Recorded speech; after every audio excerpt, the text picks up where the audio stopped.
preliminarily. This meeting is being recorded. So just so everybody knows. And I'm going to ask everybody who's not a member of the board to please mute yourselves and remain muted unless you are going to testify, or I ask you to unmute yourselves to swear you in. Okay, so please mute yourselves. Thank you. Okay. At the DRB, we hear applications for land development in the town of Brattleboro and appeals of zoning administrator decisions. Procedurally, the Development Review Board operates on the record.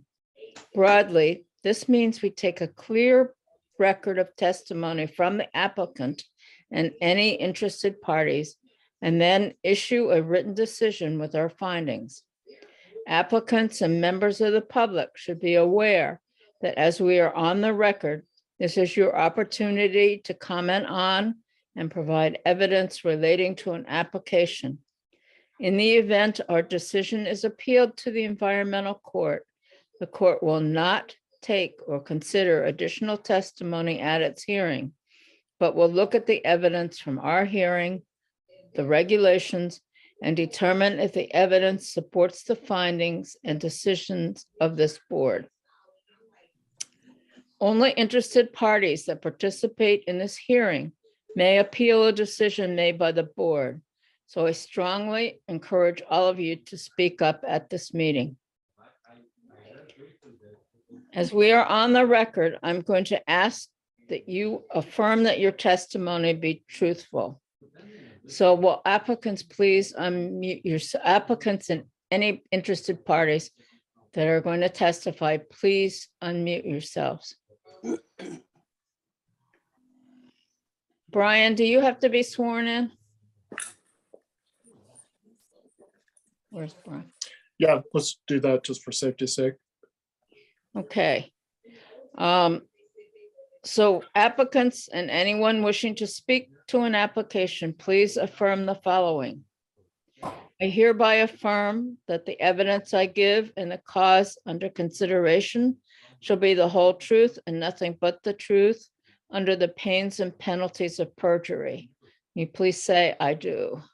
I do. I do. Okay, please mute yourselves again.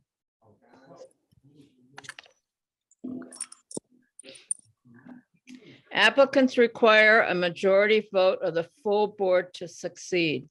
That's 4 votes out of 7.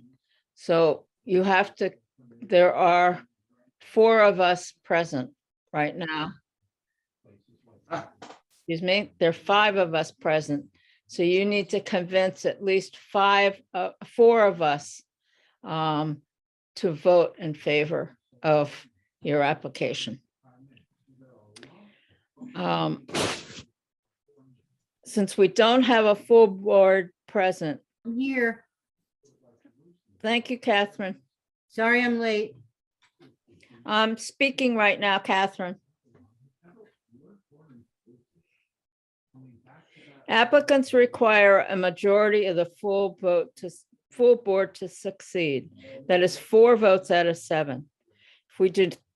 If we do not have a full board present to hear your application, then we will consider a request to continue your application to the next public meeting.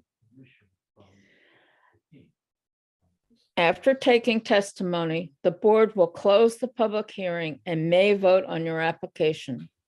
The board will issue a written decision within 45 days of the close of the hearing.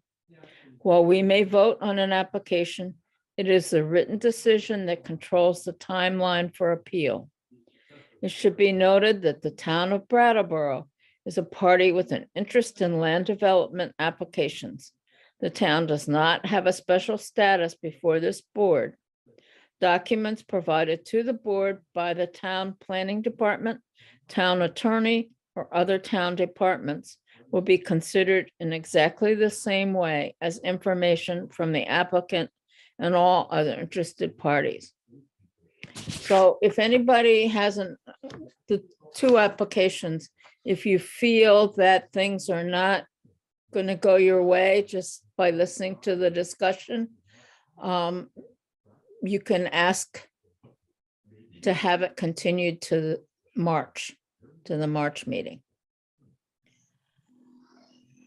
Okay. The first item on the agenda is 2021-197. Robert Thibault and Hannah Parker request for dimensional waiver approval for existing side yard setbacks between 25 Brook and 29 Brook Streets. Maya, has the meeting been properly warned? Oh, I forgot that, didn't I? Thank you. Yes, the Sorry. meeting has been properly warned and we haven't had any determination on conflicts either. I forgot to change my cheat sheet, sorry. Does anybody have a conflict with any of the items coming before us? No. Hearing none, we'll go back and proceed. Okay, we're back to 25 and 29 Brook Street, request for a dimensional waiver. And I believe that Brian is going to present for the owner. Yeah, that's correct. I spoke with David and I thought the best way to handle this application would be for me to address the three criteria because the approval has been broken up between these two meetings. So at your last meeting, you approved a subdivision and the plat for that subdivision had been surveyed under the last zoning regulations where the setback required was 10 feet for the side yard. Our current regulations call for a side yard setbacks of 25 feet with one side being 10 and the other being at least 15. So this does not meet those standards. So you could not approve that subdivision unless there was a waiver. So you conditioned the approval of the subdivision on receiving a waiver approval, and that's what we're doing tonight. So to grant a waiver, you have to go through three criteria. And if those are met, then you can do the approval. And the criteria is it will not alter the essential character of the neighborhood. It will not substantially or permanently impair the lawful use of development of adjacent property. And the proposed land development will not be detrimental to public health, safety, or welfare. So Steve Hayes, the planning technician, looked through these and felt that there would be no impact on the character of their neighborhood because this is not actually going to lead to any further development. There would be no impact on neighboring properties because the boundary is internal to the parcel that's being subdivided. And there will be no impact on public safety and health. And Mr. Parker is here, so he can speak to this as well if the board needs any clarification.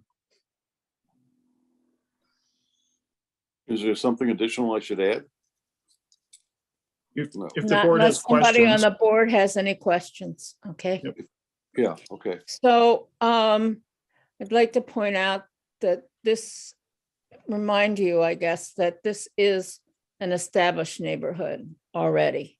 Right. And it's just creating a subdivision between two existing homes. And there really, if you look at the neighborhood, there really is no other place that anybody's going to build in the future. No, Would you agree with that, Mr. Parker? absolutely. Okay. Any other questions from members of the board? Are there any comments or questions from members of the public?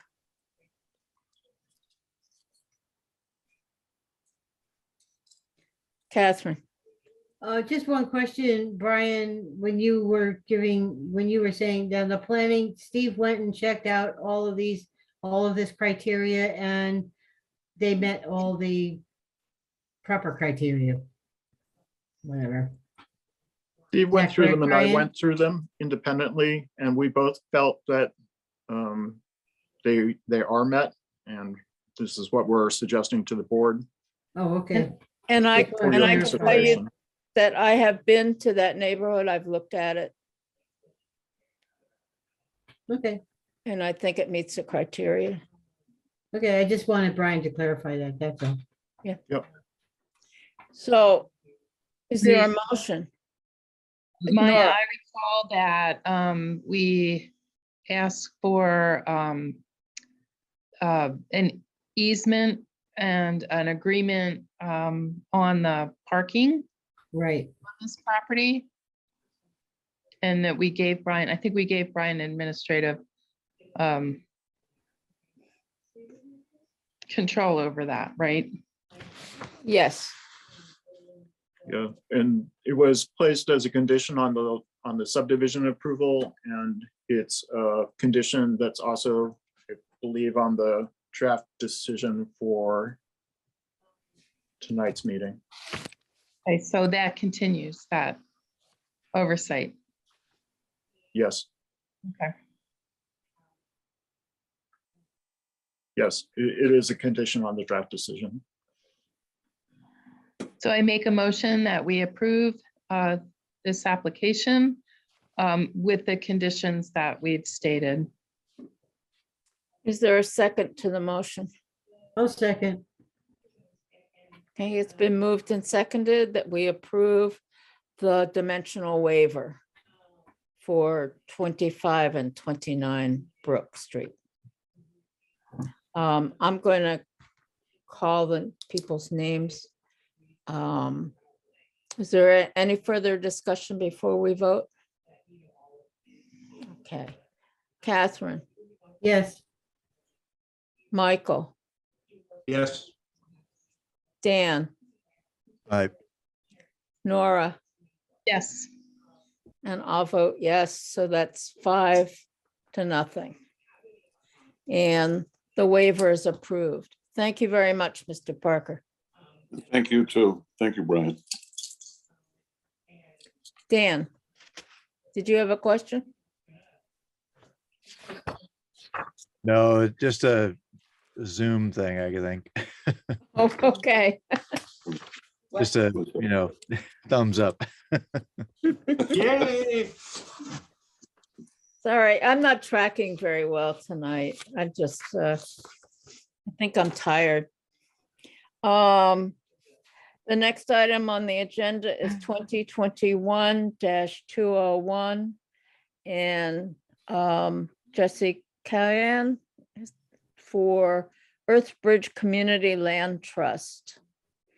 And we gave preliminary approval to establish the rural enterprise planned unit development. And I believe this is before us.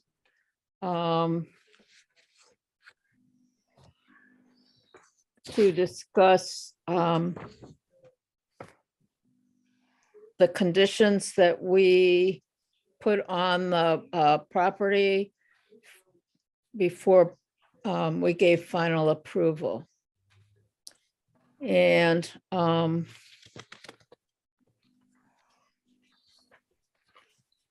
everybody remembers the discussion we had before, is that correct? Okay. So does anybody on the board have any comments or any questions or anything they want to say?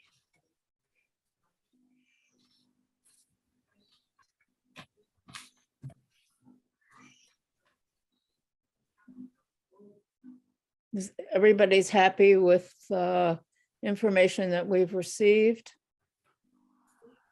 Hi, could I make a comment? Yes, So I've worked with Jesse to try and get all the information that the board requested. And unfortunately, the septic plan hasn't been completed. The engineer is working on it and he sent around a letter this afternoon giving the state of the work. Sounds like it won't be finished until next week. Typically, a single family home wouldn't require a site plan to be engineered. Oftentimes I issue permits for single families based on a sketch and later download the septic plan from the state permit database when it's been prepared. But getting the permit in hand can be helpful for folks who are financing projects or seeking out other state permits. It's the first step and, it helps keep them on track to get their construction project going during our short construction season. So even though they weren't able to get everything that you folks hope to see, I would hope that you would consider granting approval contingent on that plan coming in when it's available. No, Maya, Michael, yeah, I read through the report that the engineer sent out, and it looks like a real straightforward in-ground septic system. Well, everything's pretty straightforward. It shouldn't be a problem at all.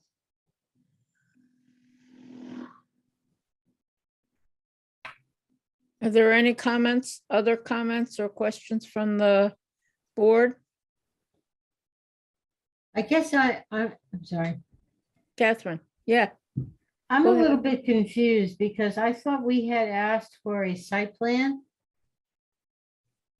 Because didn't they give us a hand-drawn thing the very first time? I don't have the old paperwork. we did ask for another site plan, but what Brian is saying is that it's not really required for board approval. Usually we do get a site plan. I agree with that. Because I mean, what I had got from today, what I've got here is just pictures of a house. And that's not a site plan. Right. And it's unusual that you folks are seeing a single family home because those are exempt from site plan review. And it's only because there's more than one home on this parcel because it's a farmstead that Right. you're seeing it as part of that larger PUD process. So, So I would say my real concern was around the septic, and that looks like it's okay. All right, whatever. yeah, if you recall, I don't know, Steve, do you have the sketch from last time that you can share? The site plan sketch?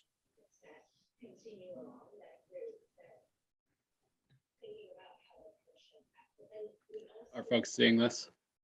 Yeah, Okay.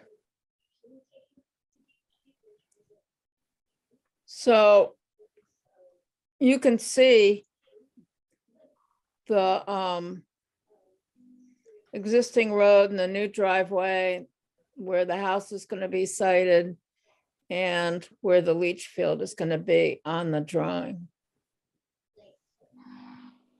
So that leach field is in the same place, is that correct?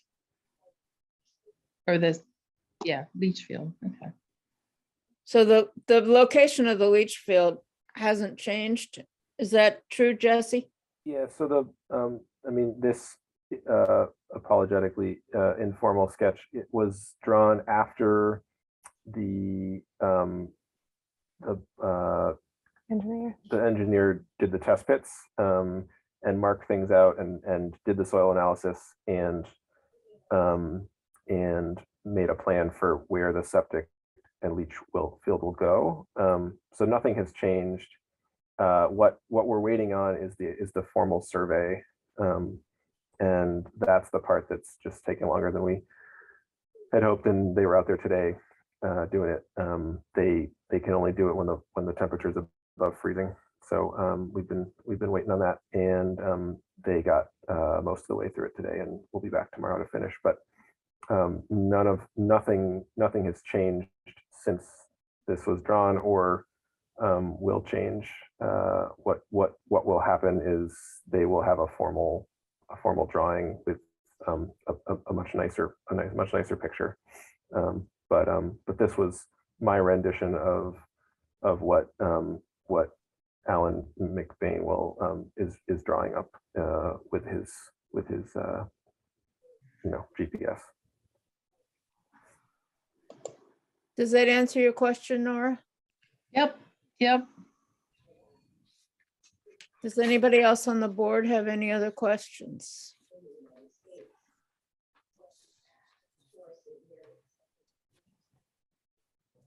Does anybody from the public have any questions or comments?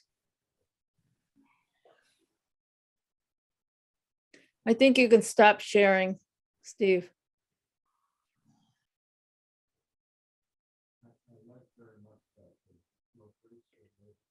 So hearing no further comments, I guess the motion is, and you can correct me if I'm wrong, Brian, but the motion would be to formally approve or give final approval to the rural enterprise planned unit development. I'll second that.